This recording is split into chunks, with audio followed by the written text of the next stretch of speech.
Hi guys, ഇന്നത്തെ ഏറ്റവും പുതിയ സിനിമാ വാർത്തകളിലേക്ക് ഏവർക്കും സ്വാഗതം. മാർക്കോ എന്ന സിനിമയ്ക്ക് ശേഷം ക്യൂബ്സ് എന്റർടൈൻമെന്റ്സ് നിർമ്മിച്ച് ആന്റണി വർഗീസ് നായകനായി വരാനിരിക്കുന്ന ഒരു big budget pan Indian Malayalam സിനിമയാണ് കാട്ടാളൻ. നവാഗതനായ പോൾ ജോർജ് സംവിധാനം ചെയ്യുന്ന കാട്ടാളം സിനിമയുടെ ഫസ്റ്റ് ലുക്ക് പോസ്റ്റർ നാളെ വൈകിട്ട് 5 മണിക്ക് പുറത്തു വരുമെന്ന് അറിയാൻ സാധിച്ചിട്ടുണ്ട്. ആന്റണി വർഗീസിനൊപ്പം ജഗദീഷ്, സിദ്ദിഖ്, കബീർ ദുഹാൻ സിംഗ്, സുനില്, അൻസർ പോൾ, ധന്യ ബാലകൃഷ്ണൻ എന്നിങ്ങനെ വലിയൊരു താരനിരയും കാട്ടാളൻ എന്ന ചിത്രത്തിൽ പങ്കാളികളാവും. നിവിൻ പോളി, അജു വർഗീസ് എന്നിവരെ കേന്ദ്ര കഥാപാത്രങ്ങളാക്കി അഖിൽ സത്യം തിരക്കഥ എഴുതി സംവിധാനം ചെയ്യുന്ന ഒരു ഹൊറർ കോമഡി മൂവിയാണ് സർവമായ. നിലവിൽ പോസ്റ്റ് പ്രൊഡക്ഷൻ വർക്കുകൾ നടന്നു വരുന്ന സർവമായയുടെ ഒഫീഷ്യൽ ടീസർ നാളെ നിവിൻ പോളിയുടെ ജന്മദിനത്തോടനുബന്ധിച്ച് പുറത്തു വരുമെന്ന് അറിയാൻ സാധിച്ചിട്ടുണ്ട്. ഈ വർഷം ഡിസംബർ മാസം ക്രിസ്മസ് ദിനത്തിൽ സർവമായ റിലീസിനെത്തും. ഇന്ന് തിയേറ്ററുകളിലേക്ക് റീ റിലീസിനെത്തിയ ലാലേട്ടൻ ചിത്രമാണല്ലോ രാവണപ്രഭു.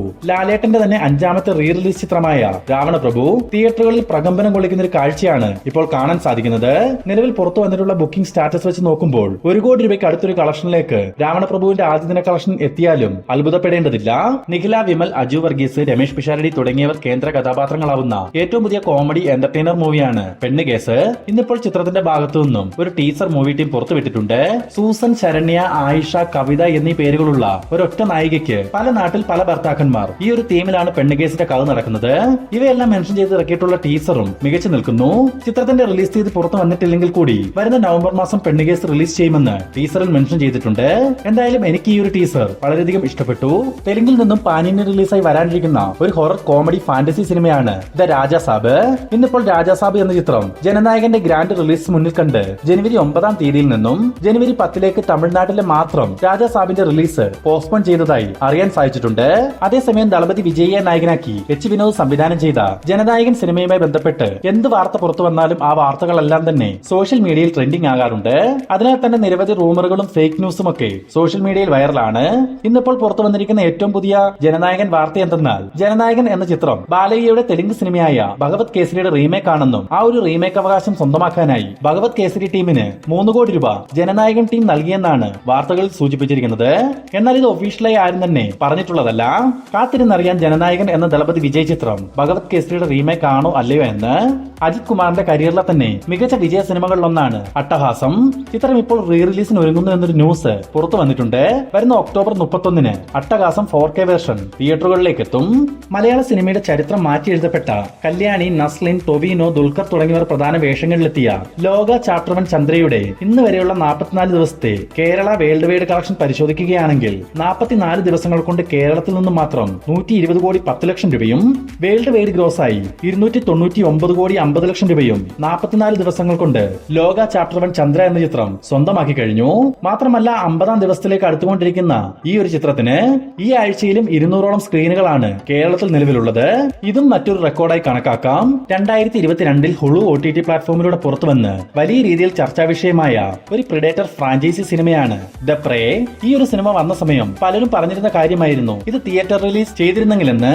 എന്തായാലും 3 വർഷങ്ങൾക്കിപ്പുറം ഇന്ത്യ ഉൾപ്പെടെയുള്ള സ്ഥലങ്ങളിൽ ദ പ്രേ തിയേറ്റർ റിലീസ് ചെയ്യാൻ ഒരുങ്ങുന്നു എന്നൊരു ന്യൂസ് ഇപ്പോൾ പുറത്തു വന്നിട്ടുണ്ട്. ഈ വർഷം പ്രിഡേറ്റർ ഫ്രാഞ്ചൈസിയിൽ നിന്നും വരാനിരിക്കുന്ന ബാഡ്ലാൻഡ്സ് എന്ന സിനിമയുടെ റിലീസിനോടനുബന്ധിച്ചാണ് ദ പ്രേ തിയേറ്ററുകളിലേക്ക് എത്തുക. ലാലേട്ടനെ നായകനാക്കി ശ്യാം പുഷ്കറിന്റെ തിരക്കഥയിൽ ദിലീഷ് പോത്തൻ പുതിയൊരു സിനിമ സംവിധാനം ചെയ്യാൻ ഒരുങ്ങുന്നു എന്ന് കഴിഞ്ഞൊരു വീഡിയോയിൽ നമ്മൾ സൂചിപ്പിച്ചിരുന്നതാണ്.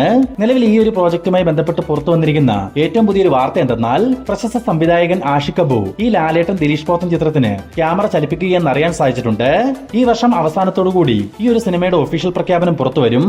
അടുത്ത അപ്ഡേറ്റുകളിലേക്ക് കടക്കുന്നതിന് മുമ്പ് ഇതുപോലുള്ള ഏറ്റവും പുതിയ സിനിമാ വാർത്തകൾ എത്രയും വേഗത്തിൽ നിങ്ങളിലേക്ക് എത്തുവാൻ നമ്മുടെ ഈ ചാനൽ ഇപ്പോൾ തന്നെ സബ്സ്ക്രൈബ് ചെയ്തു വെക്കുക.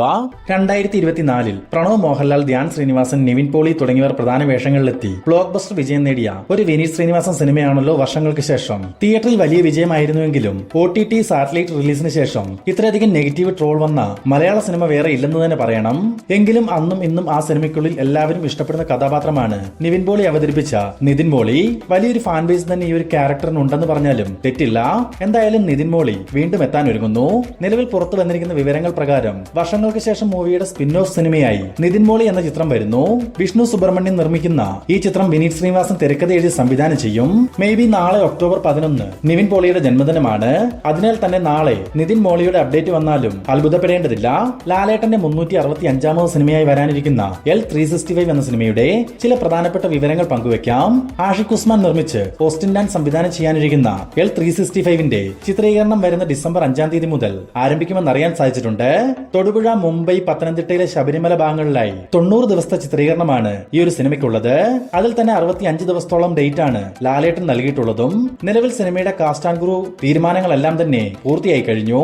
പിന്നെ മറ്റൊരു പ്രത്യേകത എന്തെന്നാൽ, ഒരു പോലീസ് ഇൻവെസ്റ്റിഗേഷൻ ത്രില്ലർ പശ്ചാത്തലത്തിൽ തയ്യാറാവുന്ന ഈ ചിത്രത്തിൽ ലാലേട്ടൻ ഒരു പോലീസ് കഥാപാത്രമായി ഒരുങ്ങുന്നതിനാൽ തന്നെ ക്ലീൻ ഷേവ് ലുക്കിൽ ലാലേട്ടനെ L365 കാണാനാവുമെന്നാണ് ഏറ്റവും പുതിയ അപ്ഡേറ്റുകൾ സൂചിപ്പിക്കുന്നത്.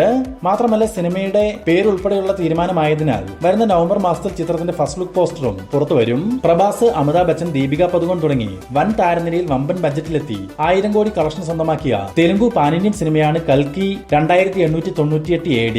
നാഗേശൻ സംവിധാനം ചെയ്ത കൽക്കിയുടെ രണ്ടാം ഭാഗത്തിനായി വലിയൊരു കാത്തിരിപ്പാണ് ആരാധകർ നടത്തി വരുന്നത്. ഇതിനിടയിൽ കൽക്കിയുടെ രണ്ടാം ഭാഗത്തിൽ നിന്നും ദീപിക പദുകോണിനെ മാറ്റിയതായി മൂവി ടീം തന്നെ ഒഫീഷ്യലായി അറിയിച്ചിരുന്നു. എന്നാൽ ഇപ്പോൾ പുറത്തു വന്നിരിക്കുന്ന ഏറ്റവും പുതിയ അപ്ഡേറ്റുകൾ പ്രകാരം ആലിയ ഭട്ടിനെ ദീപികയുടെ കഥാപാത്രത്തിനായി തെരഞ്ഞെടുക്കാൻ സാധ്യതയുണ്ടെന്നാണ് അറിയാൻ സാധിച്ചിട്ടുള്ളത്. എന്തായാലും ചിത്രത്തിന്റെ ഭാഗത്തു നിന്നുള്ള ഒഫീഷ്യൽ അനൗൺസ്മെന്റിനായി കാത്തിരിക്കാം. കന്നഡത്തിൽ നിന്നും ഋഷഭ് ഷെട്ടി നായകനായും സംവിധായകനുമായിട്ടെത്തിയ കാന്താര ചാപ്റ്റർ 1 എന്ന ചിത്രം റിലീസിനെത്തി വെറും 9 ദിവസങ്ങൾ കൊണ്ട് ആഗോള ബോക്സ് ഓഫീസ് കളക്ഷനിലൂടെ 500 കോടി ക്ലബിൽ എത്തപ്പെട്ടിരിക്കുന്നു. കാന്താര സിനിമയുടെ ഏരിയ വൈസിലുള്ള കളക്ഷൻ ഡീറ്റെയിൽസ് പരിശോധിക്കുകയാണെങ്കിൽ കർണാടക 146 കോടി രൂപ, ആന്ധ്ര തെലങ്കാന 80 കോടി രൂപ, തമിഴ്നാട് 37 കോടി രൂപ, ഹിന്ദി കളക്ഷൻ 136 കോടി രൂപ, കേരള കളക്ഷൻ 35 കോടി രൂപ, ടോട്ടൽ വേൾഡ് വൈഡ് കളക്ഷൻ 509 കോടി 25 ലക്ഷം രൂപ. നിലവിലെ കണക്കുകൾ പ്രകാരം 700-800 കോടി റേഞ്ചിലേക്ക് കാന്താര ചാപ്റ്റർ 1 സിനിമയുടെ കളക്ഷൻ എത്തപ്പെടാനുള്ള സാധ്യതകൾ തള്ളിക്കളയാനാവില്ല. ലാലേട്ടനെ നായകനാക്കി നന്ദകിഷോർ സംവിധാനം ചെയ്ത് വരുന്ന നവംബർ 6-ാം തീയതി പാൻ ഇന്ത്യൻ റിലീസായി വരാനിരിക്കുന്ന ഏറ്റവും പുതിയ സിനിമയാണല്ലോ ഋഷഭ. നിലവിൽ ഇപ്പോൾ ഋഷഭ സിനിമയുമായി ബന്ധപ്പെട്ട് വളരെ പ്രധാനപ്പെട്ട ഒരു ന്യൂസ് പുറത്തു വന്നിട്ടുണ്ട്. ലാലേട്ടൻ അവതരിപ്പിക്കുന്ന ആദിദേവ്, സമർജിത്ത് അവതരിപ്പിക്കുന്ന തേജ് വർമ്മ എന്നീ കഥാപാത്രങ്ങളുടെ ഒരു പോരാട്ടത്തിന്റെ കഥയാണ് ഋഷഭയുടെ പ്രമേയം. ചിത്രത്തിന്റെ പീരിയോഡിക് പോർഷനിൽ ലാലേട്ടൻ അവതരിപ്പിക്കുന്ന ആദിദേവിന്റെ ക്യാരക്ടർ വില്ലനായും സമർജിത്തിന്റെ ക്യാരക്ടർ നായകനുമായിട്ട് എത്തുമ്പോൾ പ്രസന്റ് പോർഷനിൽ ലാലേട്ടൻ നായകനായും സമർജിത്ത് വില്ലനായും വേഷമിടും. അങ്ങനെ കഴിഞ്ഞ ജന്മത്തിൽ ബാക്കി വെച്ച പ്രതികാരം പ്രസന്റ് ലൈഫിൽ തീർക്കാനെത്തുമ്പോൾ നായകൻ വില്ലനായി മാറുന്നു, വില്ലൻ നായകനായി മാറുന്നു. ഇതാണ് ഋഷഭയുടെ കഥാതന്തുവെന്നാണ് നമുക്ക് അറിയാൻ സാധിച്ചിരിക്കുന്നത്. ആക്ഷനും യുദ്ധത്തിനുമെല്ലാം വളരെ പ്രാധാന്യമുള്ള ചിത്രത്തിന് ആക്ഷൻ കൊറിയോഗ്രാഫി ചെയ്യുന്നത് പൊലിമുരുകൻ സിനിമയ്ക്ക് സ്റ്റണ്ട് ഒരുക്കിയിട്ടുള്ള പീറ്റർ ഹെയ്ൻ ആണ്. കാത്തിരിക്കാം ഋഷഭ എന്ന സിനിമയുടെ റിലീസിനായി. മലയാളികൾ ഒന്നടങ്കം കാത്തിരിക്കുന്ന സിനിമകളിലൊന്നാണ് കത്തനാർ. പല ആവർത്തി കത്തനാർ റിലീസ് ചെയ്യുന്നു എന്ന് വാർത്തകൾ വന്നിരുന്നെങ്കിലും പിന്നീട് അതെല്ലാം തന്നെ വാർത്തകൾ മാത്രമേ മാറുന്ന കാഴ്ചയാണ് കാണാൻ സാധിച്ചത്. നിലവിൽ ഇപ്പോൾ ഒരു ടീസർ അല്ലാതെ കത്തനാർ സിനിമയുടെ ഭാഗത്തു നിന്നും മറ്റ് അപ്ഡേറ്റുകൾ ഒന്നും തന്നെ ഒഫീഷ്യലായി ഇതുവരെ പുറത്തു വന്നിട്ടില്ല. എന്നാൽ ഇപ്പോൾ കത്തനാർ സിനിമയുമായി ബന്ധപ്പെട്ട് പുറത്തു വന്നിരിക്കുന്ന ഒരു ന്യൂസ് എന്തെന്നാൽ, കത്തനാർ റിലീസ് ചെയ്യാനുള്ള മുന്നൊരുക്കങ്ങൾ മൂവി ടീം ആരംഭിച്ചു കഴിഞ്ഞു. എന്നാൽ ഈ വർഷം കത്തനാർ റിലീസ് ചെയ്യില്ല. പകരം ക്രിസ്മസ് ടൈമിൽ ചിത്രത്തിന്റെ ട്രെയിലർ പുറത്തിറക്കി 2026 തുടക്കത്തിൽ ജനുവരി മാസം കത്തനാർ റിലീസിനെത്തിക്കാനുള്ള തീരുമാനത്തിലാണ് ചിത്രത്തിന്റെ നിർമ്മാതാക്കളായ ഗോകുലം മൂവീസ് എന്നാണ് അറിയാൻ സാധിച്ചിട്ടുള്ളത്.